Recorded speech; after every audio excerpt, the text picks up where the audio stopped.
나라는 감각을 내려놓을 때 우리는 진정한 의식에 더 가까워지고 기적과 같은 비범한 경험의 가능성들이 펼쳐진다. 신경과학자이자 작가, 현대사상가인 샘 해리스의 말입니다.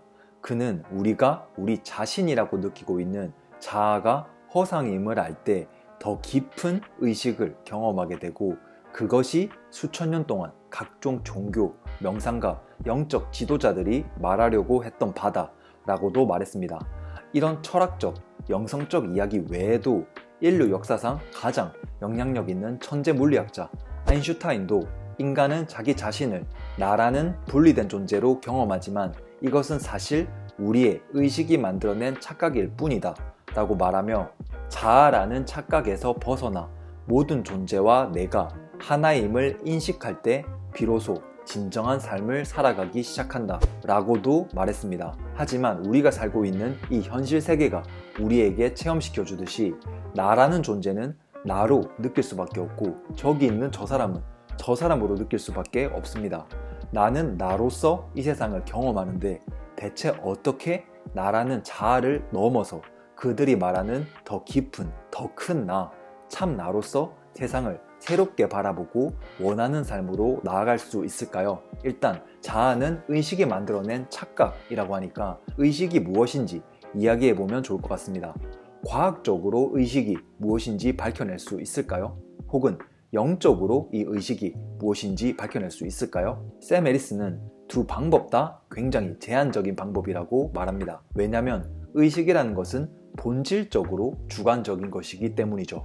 예를 들어 보겠습니다. 우리 인간은 두려움이라는 감정을 느낄 때 비슷한 반응이 몸에서 일어납니다.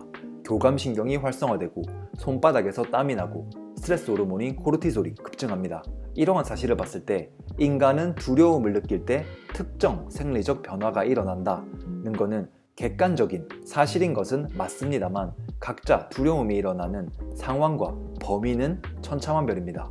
간단한 예로 같은 강아지를 봐도 누군가는 사랑이라는 감정을 느끼며 삶의 질을 높여주는 엔도르핀을 몸에서 분비하지만은 누군가는 귀찮고 성가신 존재로 보며 스트레스 호르몬인 코르티솔을 분비할 수도 있습니다.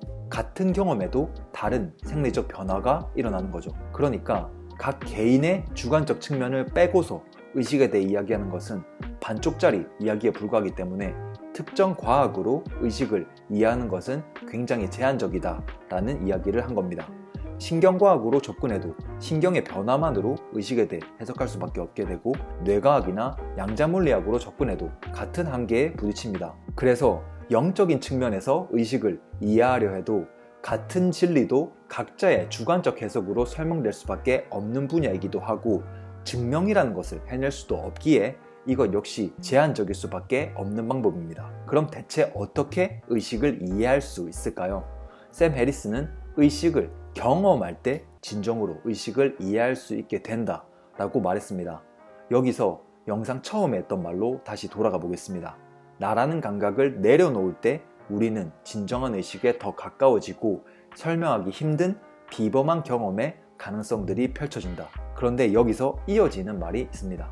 그리고 나라는 감각을 내려놓는 방법은 명상을 하거나 그것과 비슷한 무언가를 할 때 가능해진다 라고 했습니다. 왜 명상으로 이것이 가능해지는지 간단하게 이야기해 보겠습니다. 우리는 살아가며 각자 여러 일들을 겪으면서 나만의 삶이란 것이 생기게 되고 나만의 성격, 방식, 관념, 신념 등이 생겨나고 그를 통해 세상과 소통하며 살아갑니다. 더 쉽게 이해하기 위해서 제가 많이 들어오던 예로 또 얘기를 해보면 갓난 아기 때 배가 고픈데 엄마가 너무 바빠서 규칙적으로 젖을 물리지 못했다면 어떨까요? 젖을 못 먹으면 아기는 생존할 수가 없는데 그게 언제가 될지 모르니 항상 불안한 상태일 겁니다. 그래서 젖을 한번 먹을 때 그 결핍을 채우기 위해 과하게 욕심을 내서 많이 먹어두는 게 버릇이 될 수 있겠죠. 이 버릇은 점점 당연해질 것이고 결국 무의식 속에서 나의 일부가 되어 평생 식욕 때문에 고생하는 삶의 모습을 현실에 계속 나타나게 만들 겁니다. 그리고 우리는 그게 당연해지고 그게 내 삶이라고 생각할 겁니다. 하지만 이것도 그때의 감정이 어땠냐에 따라 다르겠죠. 엄마가 제때 젖을 못 물렸어도 다행히도 아기가 생존의 위협을 느낄 만한 정도의 배고픔을 느끼지 못했고 줄 때 그냥 배고팠는데 잘됐다 하고 그냥 맛있게 먹었다면은 저런 결핍은 안 겪었을 것이고 저런 성격도 안 생겼을 겁니다. 그러니까 여기서도 알 수 있죠. 같은 경험을 해도 다른 생리적 반응과 감정을 느낀다는 겁니다. 그러니까 인간 각자마다 이런저러한 경험들을 각자만의 방식으로 경험한다는 거죠. 그러면서 인정, 안정, 생존, 사랑, 풍요 등에 대한 결핍을 느끼는 일들이 생깁니다. 그리고 그 결핍으로 인한 욕망도 생겨나죠. 그리고 누구나 이 결핍이라는 감정은 두렵기 때문에 인정하거나 허용하고 싶지 않습니다. 그래서 그와 관련된 감정이 생식선, 소화계에서 미주신경을 통해 올라와도 그 감정을 감각 그대로 느끼는 대신 억누르거나 피해버립니다. 그렇게 억누르는 과정에서 내 분비계나 소화계, 주변 신경들을 강하게 수축하게 되고 그것을 무의식적으로 지속하게 되면서 결국 경직되고 굳어버리게 됩니다. 그리고 억눌려 무의식에 자리 잡은 이런 감정들이 내 몸에 남아 우리의 자아를 형성합니다. 그러니까 자아라는 것은 단순히 뇌 안의 기억이 아니라 뇌와 연결된 척수, 그리고 그와 연결된 중추신경계, 말초신경계, 장기, 근육 등 몸 전체에 학습된 신경 패턴입니다.